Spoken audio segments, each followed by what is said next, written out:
ஒன்றிய ஊரக மேம்பாட்டு அமைச்சகம் அறிவிப்பு.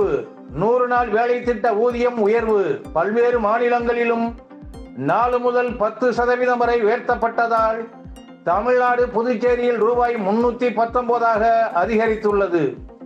இது ஏப்ரல் 1 அமுலுக்கு வருகிறது. 100 நாள் வேலை திட்டத்தில் ஊதிய உயர்வு கிராம மக்களுக்கு பெரிதும் உதவும். கிராமத்தில் பணப்புழக்கம் அதிகரிக்கும். கிராமங்களில் இருந்து வேலை தேடி நகர்ப்புறத்துக்கு நகர்வோரின் எண்ணிக்கை குறையும். அது நன்மையே. ஆனால் நாட்டின் உயிர் நாடியாக இருக்கும் வேளாண்மையை பாதிக்கின்ற அளவிற்கு இது அமைந்துவிடக் கூடாது. அதே நேரத்தில் தேர்தல் கால வாக்குகளை பெறுவதற்காக மதவெறி பாசிச மோடியின் திட்டம்தான் இது என அப்பட்டமாக தெரிகிறது என்கிறார் திருவாளர் தமிழர். ஈரோடு எம்பி கணேசன் மூர்த்தி பரிதாப உயிரிழப்பு. முதல்வர் இரங்கல். வைகோ அஞ்சலி. தமிழ்நாட்டு அரசியலில் அராஜகத்திற்கு அப்பாற்பட்டவராக, சூழ்ச்சி வஞ்சனை அற்றவராக, ஈழத் தமிழர் பால் அக்கறை கொண்டவராக, பாசாங்கு போலித்தனம் இல்லாத உணர்ச்சிகரமான அரசியல்வாதியாக திகழும் வைகோவிற்கு நெருக்கடிக்கு மேல் நெருக்கடி என்கிறார் திருவாளர் தமிழர். 39 தொகுதிகளிலும் மனுக்கள் பரிசீலனை முடிந்தது. தமிழகத்தில் 1085 பேரின் வேட்புமனுக்கள் ஏற்பு. இனி தேர்தல் திருவிழாவில் அரசியல்வாதிகளின் ஆட்டம் பாட்டம் அதிகரிக்கும். நிறைய நாடகங்களையும் கோமாளித்தனங்களையும் கண்கள் காணும் என்கிறார் திருவாளர் தமிழர். கணக்கில் உள்ளதால் தேர்தல் பத்திரம் ஊழலாகாது. தமிழிசை சவுந்தரராஜன் விளக்கம். கணக்குல இருக்கிறதுன்னா மக்களுக்கு காட்டுறதுல என்ன தயக்கம்?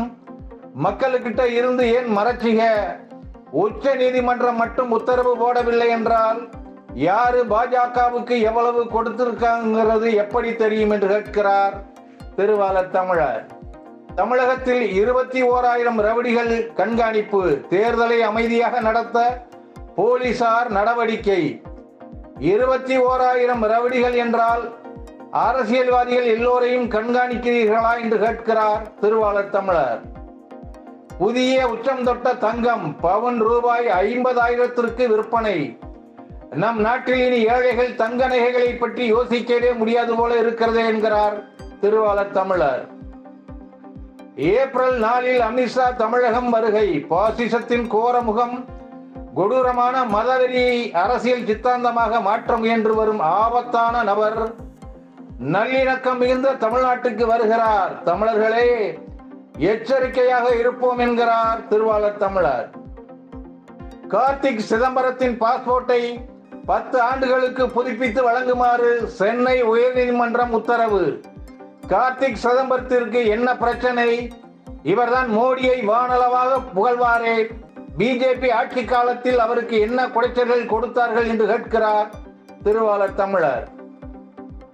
அரசியல் அழுத்தங்களிலிருந்து நீதித்துறையை காக்க வேண்டும். தலைமை நீதிபதிக்கு 600 வழக்கறிஞர்கள் கடிதம். அரசியல்வாதிகளிடமிருந்து மக்களின் உரிமைகளை, நலன்களை பாதுகாத்து வந்தது நீதித்துறை என்றுதான் நாம் இதுகாரும் நம்பி வந்தோம்.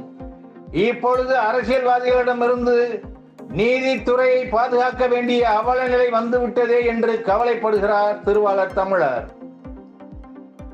டெல்லி மதுபான கொள்கை ஊழல் வழக்கில் கெஜ்ரிவாலை மேலும் 4 நாட்கள் விசாரிக்க அனுமதி. கெஜ்ரிவாலுக்கு 4 நாட்கள் போலீசார் விசாரணை என்றால் தேர்தல் பத்திரங்களில் ஊழல் செய்தவர்களுக்கு எத்தனை நாள் போலீஸ் விசாரணை தேவைப்படும் என்று கேள்வி எழுப்புகிறார் திருவாளர் தமிழர். பணம் இல்லாததால் தேர்தலில் போட்டியிடவில்லை. நிர்மலா சீதாராமன் தகவல்.